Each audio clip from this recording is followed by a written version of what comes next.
Halo semuanya, kembali ke Med Club karena berdasarkan voting yang 2 minggu lalu didapatkan hasilnya statel, jadi kita akan membahas tentang statistika elementer. Pada video kali ini yang akan dibahas adalah kurva Lorenz yang akan dibahas oleh Dita.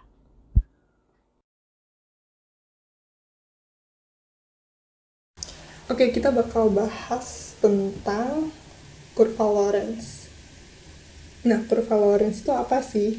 Kurva Lorenz itu adalah kurva yang menyatakan tentang ketidakmerataan pembagian, baik itu pembagian kekayaan atau pembagian pendapatan dalam yang dilihat dari data-data yang dikumpulkan. Nah, sebelum lanjut ke rumus-rumus ini, kurva Lorenz itu dibentuk dari dua sumbu utama. Nah, dua sumbu itu adalah sumbu horizontal dan vertikal. Misalkan nih, ada kasus tentang pembagian pendapatan orang-orang yang kurang mampu sampai orang-orang yang kaya gitu ya. Nah, sumbu horizontalnya ini, si X ini, itu adalah bagian kumulatif penduduk dari 0 sampai 100%. Nah, untuk vertikalnya ini, yang Y, itu adalah kumulatif pendapatan dari miskin atau yang kurang mampu sampai yang kaya. Nah, sekarang kita lihat contoh. Yang ini.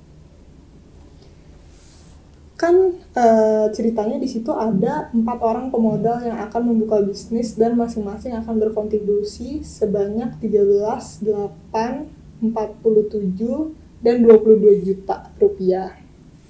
Nah, kalau dimasukkan ke dalam tabel, XJ-nya ini menyatakan besar kontribusi yang mereka lakukan, pemodal-pemodal ini lakukan dalam jutaan rupiah. Nah, ini kan ada nih 8, 13, 22, dan 47. UI ini apa sih? Nah, UI ini adalah tadi kumulatif jumlahnya dari masing-masing pemodal itu. Nah, kan bisa dilihat nih, yang kontribusi sebanyak 8 itu ada 1 orang. Jadi 1 dibanding 4 orang pemodal itu dapat 0,25%, ya kan? Nah, nanti 0,25 nanti diubah ke dalam persen. Nah, terus yang 13 ini juga 1 orang, tapi karena dia adalah kumulasi dari sebelumnya, makanya kenapa 2/4? Karena ini yang 1/4 ditambah dari 1/4 juga, dapatnya 2/4. Nah, terus yang 22 juga gitu, ditambah 1/4 lagi, makanya dia dapat 3/4, 0,75, dan yang terakhir 47 dapat 4/4 atau 1. 1 ini kan peluang, dalam peluang tuh dia nilai yang paling besar kan. Nah, kalau misalnya belum dapat 1, berarti masih ada penjumlahan sebelum-sebelumnya yang kurang lengkap. Nah, gimana kalau buat VI? VI itu dia tuh rata-rata dari kumulatif secara keseluruhan. Nah, dari secara keseluruhan ini apa sih? Secara keseluruhan ini dilihat dari jumlah uangnya. Kalau tadi kan berkontribusi untuk yang 8 juta, benar-benar yang 8 juta aja, ada 1 orang, 30 juta 1 orang, 22 juta 1 orang, 47 juta 1 orang juga. Nah, sekarang dilihat dari totalnya. Jadi ini kalau ditotalin kan hasilnya 90 juta. Nah, VI ini menyatakan rata-rata pendapatan rata-rata pendapatan yang kemudian akumulasi atau kumulatif pendapatannya. Jadi dari 8 juta itu berapa berapa persennya dari 90 sih gitu. Jadi dicari 8/90, terus nanti buat lebih gampang nyari peluangnya ini langsung ditambahin 8 plus 13/90, nanti dapat 0,23, terus ditambahin lagi sama 22 juta, nanti dapat 0,478, dan yang terakhir udah pasti akan jadi 1. Nah, berhubung ngerjainnya itu pakai air code, ini ada codingnya. Nah, untuk air code itu kalian harus sebelumnya install packages dulu yang namanya INEC. INEC ini apa ya? INEC itu untuk inequality measure. Inequality measure itu bisa koefisien Gini, bisa RS, bisa entropi. Nanti kalian akan nemuin banyak banget koefisien-koefisien lain yang bisa dipakai dari packages ini. Tinggal diketik aja sesuai sama ini ya. Nah, terus di bawahnya untuk kalian mau ngecek nih, ini udah ke install belum ya gitu. Kalian bisa tulis library dalam kurung INEC gitu. Nanti kalau misalnya udah akan muncul gitu. Nah, terus gimana cara masukin datanya? Nah, masukin datanya caranya X pakai tanda panah kurang lebih kecil dari, strip C 8 13 22 47 dipisahin sama koma. C itu closure, jadi untuk mengurutkan data-data yang ada di dalam variabel X. Nah, ngeprintnya caranya tinggal INEC X gitu. Plotnya bisa ditulis pakai LCX. Nah, terus kita bakal lihat ke sini. Nah, nanti kan tampilannya gini nih kalau di air code. Oke. Nih, sebenarnya kalau di air code itu bisa pakai lebih kecil dari sama dengan nih. Pakai tanda ini ya, lebih kecil dan strip, maksudnya tanda panah ke kiri, dan atau enggak pakai sama dengan juga bisa. Sebenarnya sama aja. Nah, nanti kelihatan di sini tuh kan udah setelah kalian input semuanya coding-codingnya tadi, terus ini bisa juga ditambahin untuk keterangannya pakai XLab atau YLab. XLab ini untuk kalian kasih judul di sumbu X-nya. Nah, misalnya aja di sumbu X-nya mau dikasih tulisan kumulatif penduduknya 0-100% gitu. Dan YLab-nya itu bisa dikasih kumulatif pendapatannya berapa. Nanti di gambarnya bakal kelihatan nih. Kalau sini kan X-Lab-nya tulisannya percent of X, nanti kelihatan nih percent of X. Kalau yang Y-Lab-nya percent of Y, nanti kelihatan percent of Y-nya berapa. Nah, udah kayak gitu, pasti ada yang, kalau ada yang sadar atau nggak sadar, ini kan ada LCX. Kenapa LCX? Nah, L ini menyatakan lain. Jadi kalau misalnya kalian cuman CX nih, nah CX itu nanti keluarnya cuman titik-titik di sini nih, titik di sini, di sini, di sini, di sini. Dia nggak bakal ngebentuk line yang ngehubungin gitu. Nah, kenapa nggak boleh titik-titik ini? Karena nanti untuk cari koefisien gini, kalian nggak akan tahu bagian mana aja yang diarsir. Jadi lebih gampang kalau misalnya bikinnya pakai LCX. Nah, udah kayak gitu, kita bakal lanjut ke koefisien Gini. Nah, koefisien Gini itu udah ditunjukin nih di sini langsung 0,35. Nah, ini kita ke koefisien Gini. Nah, koefisien Gini itu apa sih? Hubungannya sama kurva Lorenz tadi. Nah, koefisien Gini itu menyatakan ketidakmerataan pembagian pendapatan dalam suatu rasio. Ini kita balik lagi ke gambarnya. Nah, kan kelihatan nih gambar kurva Lorenz-nya. Kurva Lorenz itu gimana, apa hubungannya dia sama koefisien Gini? Nah, koefisien Gini itu ngebantu untuk melihat ketidakmerataannya dalam bentuk rasio. Cara tahunya dari mana nih? Kan ada 2 grafik. Nah, kalau misalkan untuk mencari koefisien Gini itu bisa dilihat dari yang diarsir ini nih.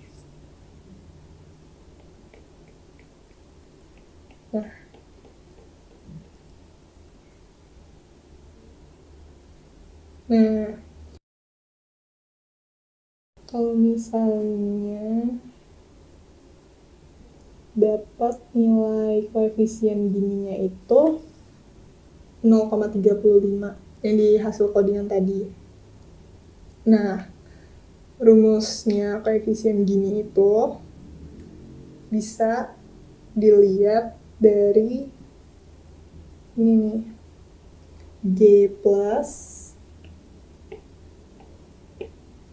G plusnya itu N per N-1 dikali G. Nah, setelah dapat yang dari codingan tadi itu, kalian masukin 0,35-nya ke N per N-1 kali N per N-1. Nah, N-nya kan ada 4 data, jadi dimasukin 4 per 4 min 1 dikali G. Jadinya dapatnya 4 per 3 kali 0,35. 0,467. Nah, 0,467 ini tuh apa?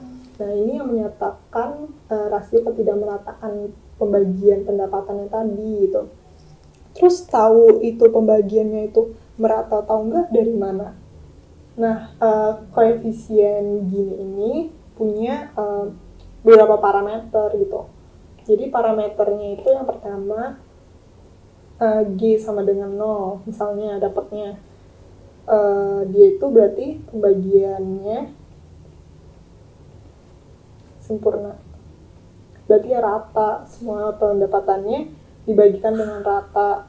Nah, terus yang kedua 0 di antara 0 dan 0,3 itu pembagian relatif merata. Nah, nomor 3 itu ada di antara 0,3 sampai 0,5. Berarti ketidakmerataan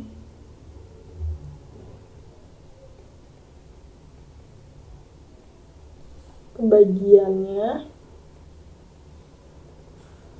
rendah. Nah, yang keempat ada 0,5 sampai 1. Berarti ini kalau kayak gini 0,5 dan 1-nya nggak termasuk ya, karena dia nggak ada tanda sama dengannya. Jadi di antara 0,5 dan 1. Nanti kalau misalnya ditulis pakai yang buka kurung ini nih, koma.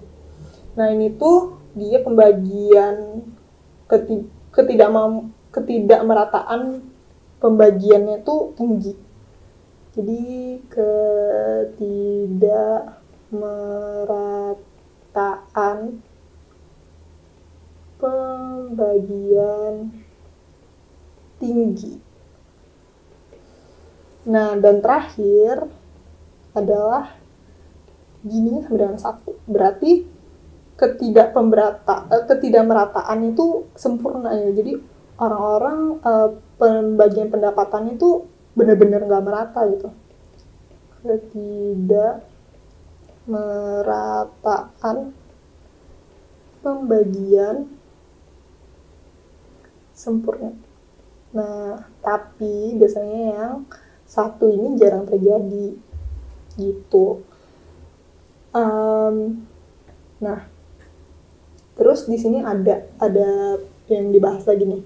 Gimana Kalau di contoh di atas, setiap orang berkontribusi 2 kali lipat lebih besar dari jumlah sebelumnya.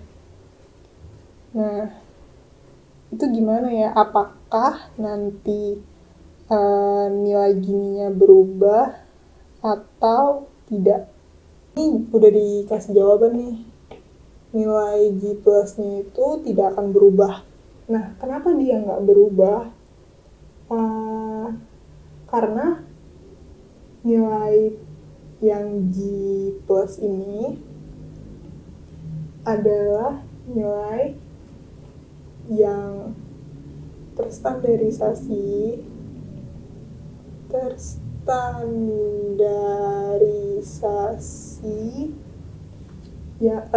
terstandarisasi dipengaruhi oleh n data. Nah, terus gimana cara biar G plusnya berubah? Itu dilihat dari sini nih, n datanya. Kalau n datanya berubah, nah nilai G plusnya baru berubah. Tapi kalau misalnya kontribusinya 2 kali lipat lebih besar, misalnya tadi kan ada 8, ada berapa? 2, 3, dan teman-temannya itu, dia jumlah datanya kan hanya ada 4 tuh. Tapi hanya kalau di sini dibilang 2 kali lipat lebih besar itu jumlahnya, jadi misalnya jadinya 16, terus jadinya 26, 44 gitu. Itu tuh nggak akan berpengaruh sama G plusnya. Nah, yang akan berpengaruh adalah kalau misalnya jadinya nambah nih 8, 13, 22, 47, mungkin 96, atau mungkin ada di sini ada 4 juga gitu. Nah, itu baru akan berpengaruh sama nilai si G plusnya ini gitu. Oke, berarti pembahasannya cuma sampai situ aja. Jadi hubungannya G plus sama Lorentz itu adalah yaitu G plus itu koefisien gini itu membantu melihat ketidakmerataan dari rasionya. Nanti di plotnya itu di kurva Lorentz, jadi kelihatan dari garis utamanya itu yang garis lurus tadi itu menuju 1 itu kelihatan dia kalau ketidakmerataannya parah nggak ya gitu. Jadi kayak kalau misalnya tadi garisnya kayak gini nih, kan kurvanya tuh bentuknya gini.